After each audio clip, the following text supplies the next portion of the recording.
Hello, Andrew Cooksey here. Today we are going to install a transmission in a KTM 200 engine. So we've got our parts all laid out here, all ready to go. We have the main shaft here, pre-assembled with the shim on the end. And we have the counter shaft, all pre-assembled with the shim on the end, ready to go. Crankshaft has been rebuilt with a Pro X rod kit. Super trued extremely close, so this one's going to run nice and smooth. We have the left side inner roller race installed. It's an interference fit, as you probably know. You have the shift forks here, and these shift forks are the ones that use the little sleeve in place on the pin, and so we have those three sleeves in place, held in place with a little bit of grease. And there's the rails all cleaned up and greased up. And here's our right side case. A little advertisement right there. We have brand new bearings, brand new right main seal also, and the shift drum. We have the shift drum in neutral. The mechanism on the other side with the spring-loaded detent is in the neutral position, and so that's just the way I like to do it, because that way when you get the transmission together you can confirm that it's in neutral. It gives you some confidence. There's the front dowel, rear dowel, all ready to go.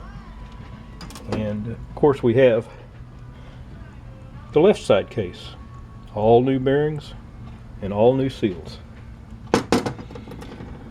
So let's get started.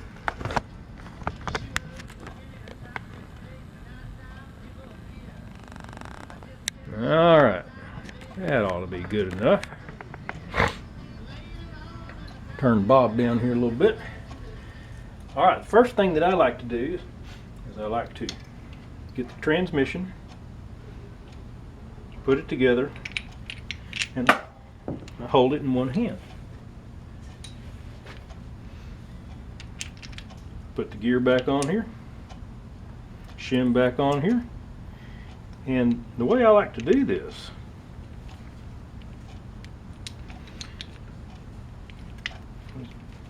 got the transmission, and I have the counter shaft shim right there, and I don't want that counter shaft shim to fall off. So what I do is I take the case, I lean it over here to the left, and I insert the transmission shafts. And I never let the transmission shaft point downward so that shim can fall off. Since it was always pointed upwards, I have confidence that that shim did not fall off. There we go.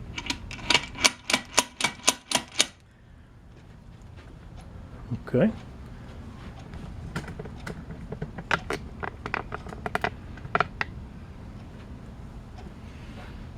I always like to mark the shift fork that goes in last.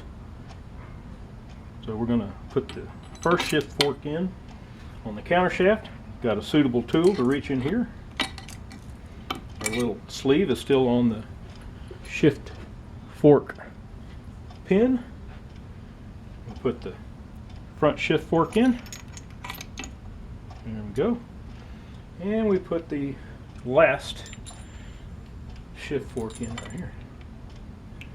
I'd have to lift this gear up just a little bit. There we go. So we'll take our greased rail for the front, install it, and greased rail for the back, and install it. There we go. Little bitty mallet. So that tells me that they're in all the way. And since we put it together in neutral, zoom in here a little bit. Since we put it together in neutral, I ought to be able to hold the main shaft and turn the counter shaft, confirming it's in neutral. So that's perfect. Now it's time for the crankshaft. Unlike all the Japanese engines that I know of, all the Japanese engines have a press fit for the bearings, but that's not the case with the KTM two-stroke. So there's the crank, new bearing,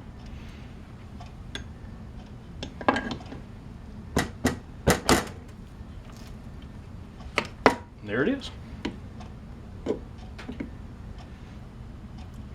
Left side inner roller race, main shaft shim in neutral, ready to clean up the gasket surface and install the gasket and install the left case. Absolutely perfect. Thanks for watching.